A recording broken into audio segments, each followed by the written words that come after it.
Hello students, welcome to Vidyadheesh Vidya Sankul channel. तो आज हम एक नए टॉपिक से शुरुआत करने वाले हैं जिसका नाम है ट्रिग्नोमेट्रिक रेशियोज़। तो आपने इसके बारे में पहले भी थोड़ा सुना होगा। तो आज हम क्या करेंगे, डिटेल स्टडी करेंगे, स्टार्टिंग से लेकर एंड तक जितना भी इसमें पढ़ सकते हैं वो सारी चीज़ मैं आपको बताने वाला हूँ। तो ट्रिग्नोमेट्रिक रेशियोज़ जो हैं वो किसी एंगल के लिए पढ़े जाते हैं। तो सबसे पहली चीज़ ही हम क्या करेंगे, हम पढ़ेंगे एंगल के बारे में कि एंगल क्या होता है। ठीक है, जिसको आप गुजराती में कोणा बोलते हो।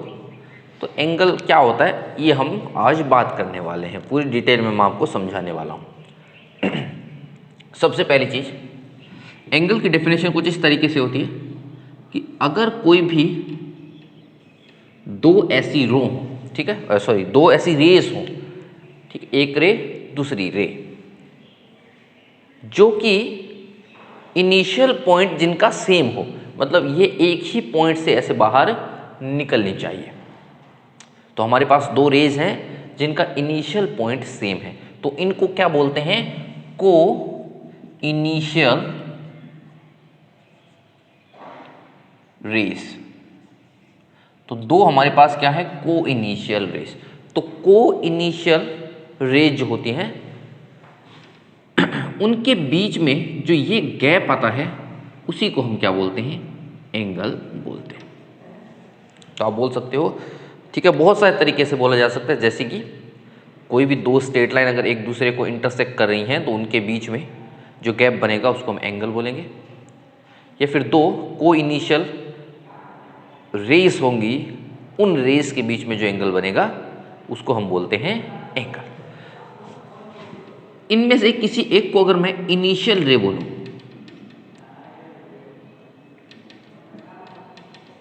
और एक को बोलूं टर्मिनल,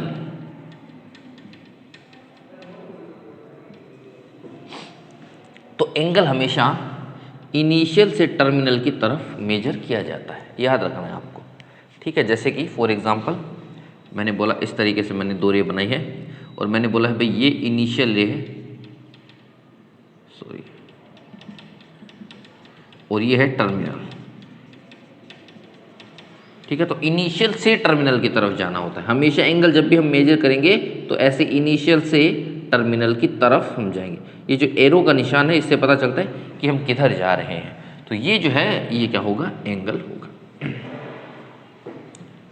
तो ये तो मैंने एक मतलब डेफिनेशन तरीके से आपको बताया, ठीक है, कि दो रेज होती हैं उनके बीच में जो गैप बनेगा उसको हम एंगल बोलते हैं।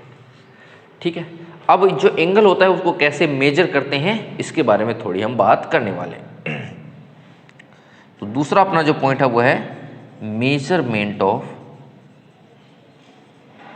एंगल।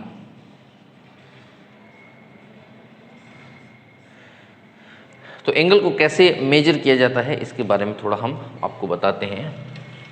कौन कौन से मेथड होते हैं उनसे हम एंगल को मेजर कर सकते हैं, क्या उनकी डेफिनेशन होती है और कैसे वो काम करते हैं। ठीक है, ये सब जो है वो आगे ट्रिग्नोमेट्री में यूज़ होने वाले हैं, इसीलिए मैं आपको बता रहा हूँ डिटेल में। ठीक है, सबसे पहला जो है जिसको हम बोलते हैं sexagesimal system.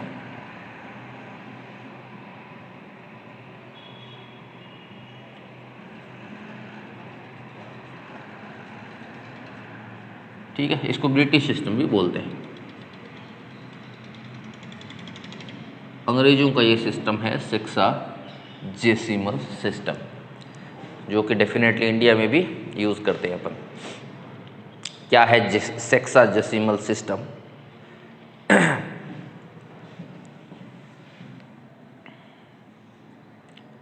In this system angle is measured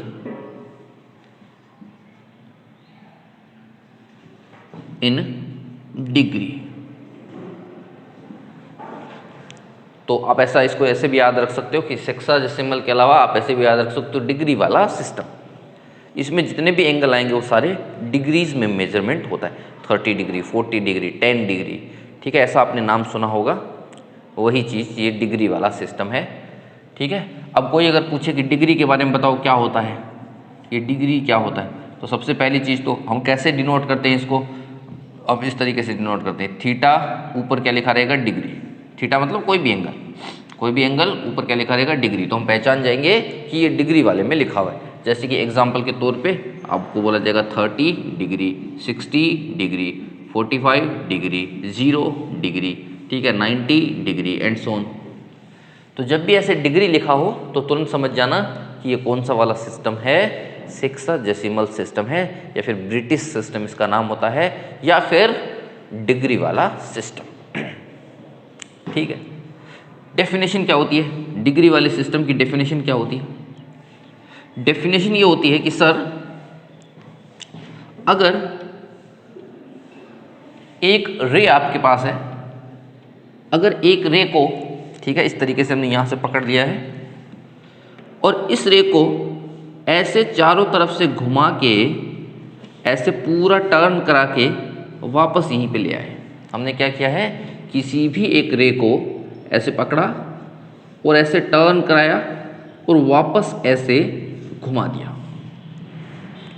ऐसा एक राउंड करने से के बाद, ऐसा एक राउंड करने के बाद में जो ये टोटल एंगल बनेगा, ऐसा एक राउंड लगाने के बाद जो ये टोटल एंगल बनेगा, उस एंगल को बोलते हैं 360 डिग्री। ठीक है, ये इसकी डेफिनेशन होती है डिग्री की। क्या?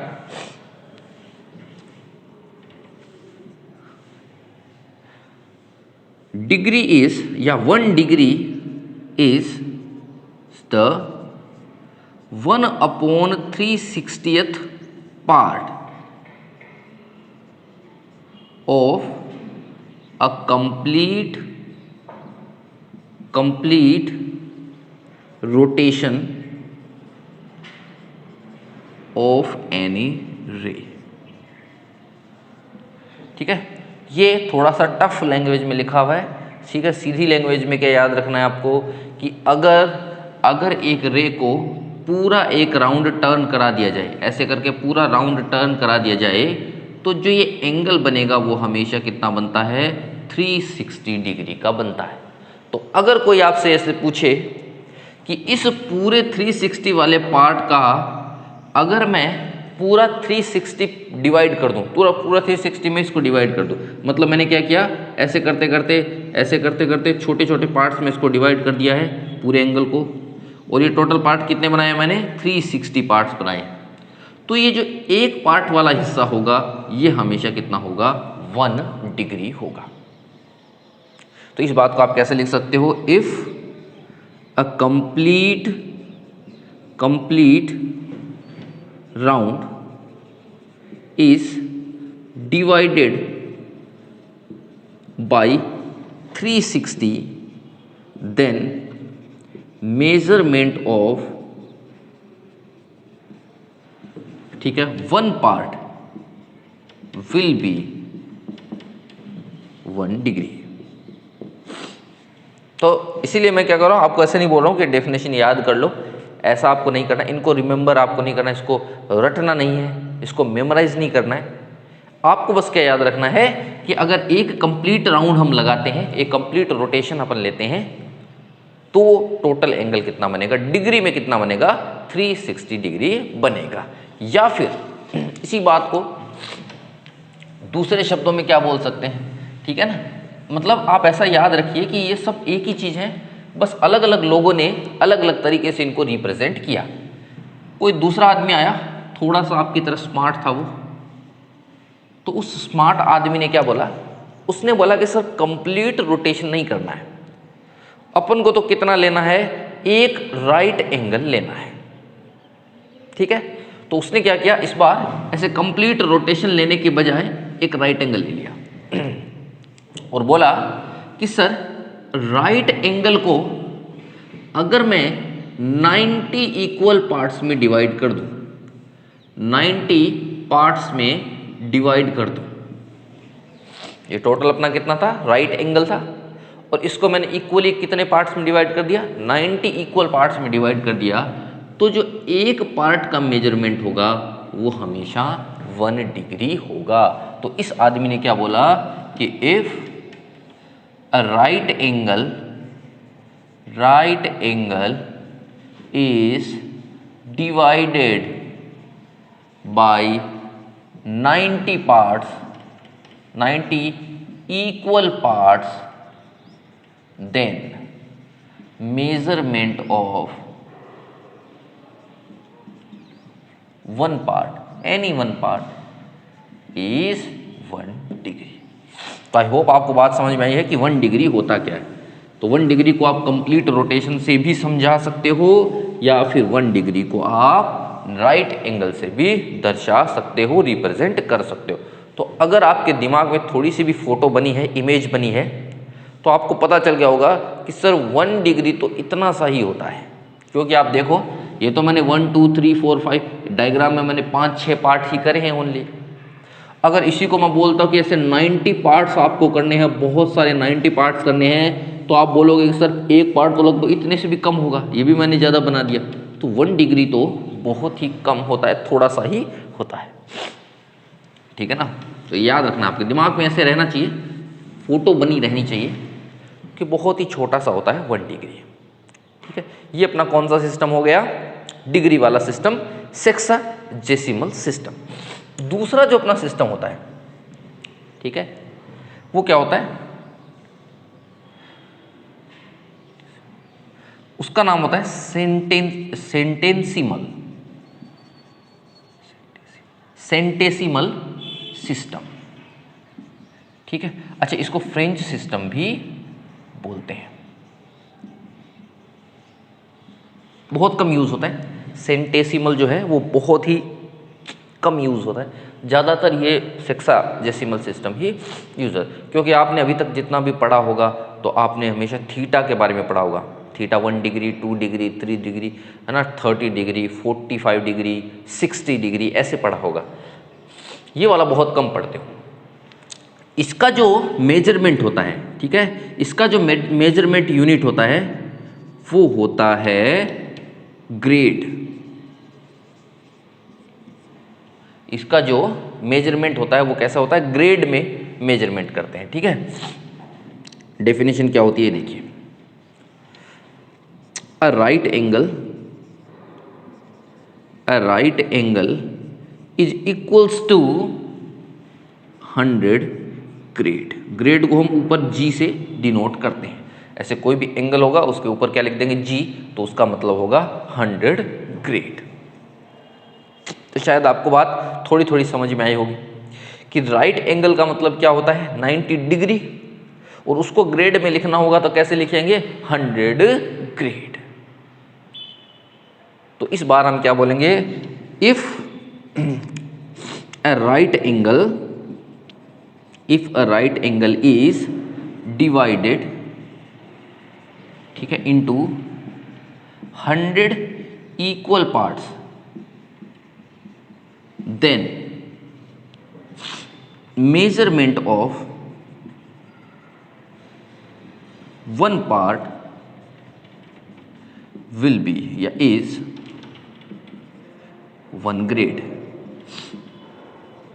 ठीक है। तो एक ग्रेड कितना होगा, अगर अपन राइट एंगल को 100 इक्वल पार्ट्स में डिवाइड कर देंगे तो वो 1 ग्रेड होगा। तो अगर मैं आपसे ये पूछूं, अगर मैं आपसे ये कॉमन सेंस का क्वेश्चन पूछूं, बड़ा ही सिंपल सा क्वेश्चन है, ग्रेड बड़ा होगा, 1 ग्रेड बड़ा होगा कि 1 डिग्री बड़ा होगा, दोनों में से कौन बड़ा है। एक तरफ तो मैंने लिखा है कि सर 1 ग्रेड है, एक तरफ मैंने लिखा है 1 डिग्री है। तो अगर मैं आपसे पूछूं कि इन दोनों में से ग्रेटर कौन है, कौन थोड़ा बड़ा होगा, कौन छोटा होगा, आपको आइडिया लगाना है। तो आप कैसे आइडिया लगाओगे, सिंपल तरीके से आइडिया लगाओगे कि सर राइट एंगल होता है, अगर मैं राइट एंगल को 90 पार्ट्स में डिवाइड करता हूं तब तो आएगा 1 डिग्री, और उसी राइट एंगल को 100 पार्ट्स में डिवाइड कर दूं तो क्या आ जाएगा, ग्रेड आ जाएगा। ये बात समझ में आती है। तो इसका मतलब क्या हो गया कि सर राइट एंगल को मुझे 100 पार्ट्स में डिवाइड करना पड़ेगा। तो 100 पार्ट्स में अगर डिवाइड कर रहा हूं तो उसकी वैल्यू छोटी आएगी कि बड़ी आएगी। तो ऑफकोर्स आपको पता होगा, याद होगा या आपको आता होगा कि अगर बड़ी चीज़ से हम डिवाइड करते हैं, ग्रेटर चीज़ से डिवाइड कर देते हैं तो वैल्यू जो है वो छोटी हो जाती है। फॉर एग्जाम्पल, अगर मैं आपसे पूछूं, एक बार तो आपने 2 को 3 से डिवाइड किया है, एक बार आपने 2 को 5 से डिवाइड किया है, तो ग्रेटर वैल्यू कौन सी आएगी, ये वाली वैल्यू ग्रेटर आएगी, क्योंकि आपने छोटे से डिवाइड किया है। मतलब दो को आपने 3 पार्ट्स में डिवाइड किया है और 2 को आपने 5 पार्ट्स में डिवाइड किया है, तो छोटा पार्ट कौन सा आएगा, 5 पार्ट वाला छोटा आएगा, ठीक है। या फिर अगर मैं आपसे पूछूं 5 को मैंने 1 पार्ट्स में डिवाइड किया है या 5 को मैंने 2 पार्ट्स में डिवाइड किया है, ग्रेटर कौन आएगा, 1 पार्ट वाला। तो अगर न्यूमरेटर सेम है और डिनोमिनेटर अलग अलग है, तो आप देख लीजिए जिसका डिनोमिनेटर छोटा होगा वो हमेशा ग्रेटर होता है। ये बेसिक मैथमेटिक्स की बात है जो आपने 5 या 6th क्लास में या 7th क्लास में इसको पढ़ा। तो वही अगर मैं इसके बारे में बात करूं तो ये बोल रहा है कि 100 पार्ट्स में डिवाइड करना है, 100 से डिवाइड करना है, और ये बोल रहा है कि 90 से डिवाइड करना है, तो ऑफकोर्स 90 से डिवाइड करने वाला ग्रेटर आएगा। तो आप जानते हैं कि 1 ग्रेड छोटा होता है और 1 डिग्री बड़ा होता है, ठीक है ना। तो इस बात को भी आपको याद रखना। तो ये हो गया ग्रेड सिस्टम, ठीक है। तो अगर मैं आपसे पूछूं कि भाई 90 डिग्री अगर हो तो उसको मुझे क्या लिखना पड़ेगा, 100 ग्रेड लिखना पड़ेगा। तो अगर मैं पूछूं कि भाई 180 डिग्री हो तो उसको मुझे क्या लिखना पड़ेगा, तो आप क्या बोलोगे कि सर उसको मुझे लिखना पड़ेगा 200 ग्रेड। तो अगर मैं आपसे पूछूं कि 360 डिग्री है तो उसको आप कितना लिखोगे, तो आप बोलोगे सर 400 ग्रेड लिखेंगे, ठीक है। जैसे इधर डबल कर दिया तो इधर भी डबल कर दिया, इधर डबल कर दिया तो इधर भी क्या कर दिया, डबल कर दिया, 2 से मल्टीप्लाई कर दिया। तो ये बात हमेशा आपको याद रखनी है। इनको फिर से मैं बोल रहा हूँ, रटना नहीं है, बस एक ही बात रटनी है कि 90 डिग्री 100 ग्रेड होता है। तो 90 को इधर डबल कर दिया तो इधर 100 को भी क्या कर देना है, डबल। इधर 90 में अगर मैं 2 से डिवाइड कर देता तो इधर भी मैं 100 में 2 से डिवाइड कर देता। सिंपल सी बात है। चलिए आगे बढ़ते हैं। थर्ड चीज क्या है,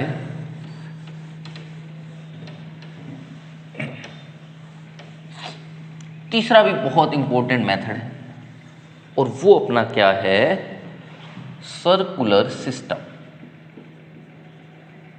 इसको भी बहुत यूज किया जाता है क्योंकि ये बहुत ज़्यादा सटीक है, बहुत ज़्यादा मतलब आप बोल सकते हो परफेक्ट ज़्यादा है, ठीक है। तो सर्कुलर सिस्टम जो है वो किस में मेजरमेंट किया जाता है, ठीक है। इसका मेजरमेंट जो है वो किया जाता है रेडियन में। ये आपको हमेशा याद रखना है, सर्कुलर सिस्टम को रेडियन में मेजर किया जाता है। तो कोई आपसे पूछे कि भाई रेडियन का क्या मतलब होता है, हमको ये बताइए, तो आप बोलोगे कि सर अगर कोई भी सर्कल हम लेते हैं, सर्कुलर सिस्टम क्यों नाम पड़ा आपको समझ में आ जाएगा। एक मैंने सर्कल ले लिया, मान लेते हैं इसकी रेडियस जो है वो r है। अगर कोई भी सर्कल की रेडियस r है और हमने r लेंथ का ही एक आर्क लिया है, ये जो लेंथ है वो आर्क की कितनी, आर्क समझते होंगे शायद आप लोग, सर्कल का आर्क इसका मतलब क्या होता है, कोई भी सर्कमफेरेंस का पार्ट हमने ले लिया, सर्कमफेरेंस का थोड़ा सा टुकड़ा ले लिया है जो कि जिसकी लेंथ कितनी है r, ठीक है। अब ये जो पार्ट है, ये जो r लेंथ का जो पार्ट है, आर्क है, वो सेंटर पे कितना एंगल बनाएगा, आंसर है 1 रेडियन। कितना एंगल बनाएगा, 1 रेडियन। हमेशा इसको याद रखना है। अगर कोई भी रेडियस r रेडियस का सर्कल का r लेंथ का आर्क सेंटर पे जितना भी एंगल बनाता है उसको 1 रेडियन बोलते हैं, ठीक है। तो इस बात को कैसे लिखेंगे, ठीक है, एंगल मेड बाय, ठीक है, made by arc of length r,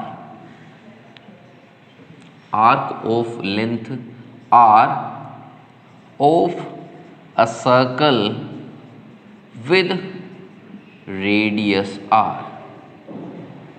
तो एक r रेडियस का सर्कल था जिसका एक आर्क हमने लिया जिसकी लेंथ r है, ठीक है। Angle made by arc of length r of a circle with radius r is equals to 1 radian. इसका वैल्यू हमेशा 1 रेडियन होता है, ठीक है। फॉर एग्जाम्पल तो मैंने आपसे पूछा एक सर्कल था, इसकी रेडियस 5 थी और हमने एक 5 यूनिट का ही आर्क का लिया था, ये भी 5 यूनिट है, आर्क की लेंथ भी कितनी है 5 यूनिट। तो मैंने पूछा कि भाई ये जो एंगल बनेगा ये थीटा कितना होगा, तो आप बोलोगे सर थीटा होगा 1 रेडियन। दूसरा क्वेश्चन मैंने पूछा सर इस बार एक सर्कल था जिसकी लेंथ कितनी थी, रेडियस की वैल्यू कितनी थी 5। इस बार जो हमने यहाँ से लेकर यहाँ तक का उठाया है आर्क, वो 10 यूनिट का उठाया है। मैंने आर्क जो है वो कितने यूनिट का उठा लिया, 10 यूनिट का। तो आर्क मैंने अगर 10 यूनिट का उठाया है तो ये कितना एंगल बनेगा ये मुझे पता करना है। तो आप बोलोगे कि सर ये तो हमको नहीं आता है, हमको तो ये आता है कि 5 सेंटीमीटर का अगर आर्क हो आपके पास और 5 सेंटीमीटर ही रेडियस हो, रेडियस भी 5 सेंटीमीटर हो, आर्क की लेंथ भी 5 सेंटीमीटर हो, तब यहाँ पे जो बनता है वो 1 रेडियन बनता है, 1 रेडियन बनता है। अब की बार आपने यहाँ पे 10 कर दिया सर, तो अब हम कैसे बताएं। तो आप बोलोगे सर कोई बात नहीं है, ये अगर 5 है ये अगर 10 है, तो मैंने इसको 2 टुकड़ों में तोड़ दिया। इस पूरी लंबाई को, इस पूरी लेंथ को मैंने 2 पार्ट्स में डिवाइड कर दिया है। इधर वाला पार्ट भी 5 है, इधर वाला पार्ट भी 5 है, टोटल कितना हो जाएगा 10। मतलब क्वेश्चन सही है, अभी तक तो अपना क्वेश्चन सही है। और मैंने बोला कि सर अगर मैं इस पार्ट की बात करूँ, ये 5 वाला पार्ट है, रेडियस भी 5, ये भी 5, तो यहाँ पे कितना एंगल बनेगा, 1 रेडियन का बनेगा। अच्छा रेडियस भी 5 है, ये भी 5 है, तो यहाँ पर भी कितना रेडियन बनेगा, 1 रेडियन बनेगा। बिल्कुल करेक्ट है। तो दोनों मिला के दोनों टोटल कितना हो जाएगा, 2 रेडियन। तो अगर मैं पूछूं 10 सेंटीमीटर का आर्क कितना एंगल बनाएगा, तो आप बोलोगे 2 रेडियन का एंगल बनाएगा। आई होप बात आपको समझ में आई है। तो 2 को क्या हम 2 को 10/5 लिख सकते हैं क्या। अगर मैं थोड़ा सा ट्रिक तरीके से आपसे पूछूं, क्या 2 को हम 10/5 लिख सकते हैं क्या, तो आप बोलोगे डेफिनेटली सर 10/5 लिख सकते हैं। तो इसका मतलब 10 तो कौन सा हो गया, यहाँ वाला ये, और 5 कौन सा हो गया, ये वाला ये। तो इसी डायग्राम को देखते हुए, सिमिलर इसी डायग्राम को देखते हुए मैं आपको दूसरा क्वेश्चन पूछता हूं। सर्कल है, रेडियस 5 है, ठीक है, यहां से लेकर यहां तक की ये जो लेंथ है आर्क की वो 15 है। तो बताइए ये एंगल कितना बनेगा, ये थीटा कितना बनेगा। थीटा मतलब ऐसे लिखते हैं थीटा को, और इसका कोई मतलब नहीं होता है। तो आप बोलोगे सर थीटा होगा, उधर हमने 10/5 किया था, तो इधर मुझे 15/5 करना पड़ेगा, तो ये आएगा रेडियन, यानी 3 रेडियन। ठीक है, अगला क्वेश्चन पूछता हूँ। फिर से सर यही दे रखा है, आर्क की जो लेंथ है, ये आर्क की जो लेंथ दे रखी है आपको, ये दे रखी है 12 सेंटीमीटर, ठीक है, और ये जो रेडियस है वो आपको दे रखी है 3 सेंटीमीटर। मैंने आपसे पूछा थीटा कितना होगा, तो थीटा इज इक्वल्स टू, आप बोलोगे सर इधर वाला डिवाइडेड बाई ये वाला, यानी ये है 12 डिवाइडेड बाई ये कितना है 3 रेडियन, तो ये कितना हो गया 4 रेडियन। तो आई होप आपको बात समझ में आ रही होगी कि इस तरीके से हम करते हैं। ठीक है, तो यहाँ से इन सारे तीनों डायग्राम से अगर मैं ध्यान से आपसे एक बात पूछूं और एक फाइनल क्वेश्चन आपसे मैं पूछूं कि बताइए एक सर्कल है जिसकी रेडियस r है और उसकी सर्कल का हमने आर्क लिया है L सेंटीमीटर लंबा, और जो एंगल है वो थीटा है, तो थीटा का क्या फॉर्मूला बनेगा, थीटा इज इक्वल्स टू क्या होगा, तो आप बोलोगे दिस डिवाइडेड बाय दिस, यानी L divided by R radian. जहाँ पे L को क्या बोलते हैं, L को बोलते हैं लेंथ ऑफ आर्क और R को बोलते हैं रेडियस, ठीक है, और थीटा अपना क्या होता है एंगल इन रेडियन। तो आई होप आपको ये बात समझ में आई होगी। तो आई होप आपको आज की क्लास में बहुत सारी चीज़ें समझ में आई होंगी। ठीक है, नेक्स्ट क्लास में इनके ऊपर कुछ एग्जाम्पल्स अपन सॉल्व करने वाले हैं, तो वो नेक्स्ट क्लास आपको ज़रूर अटेंड करनी है और आपको बहुत चीज़ें सीखने को मिलने वाली हैं। ठीक है, तो आज के लिए इतना काफ़ी है, अगली क्लास में हम फिर से मिलेंगे। Thank you.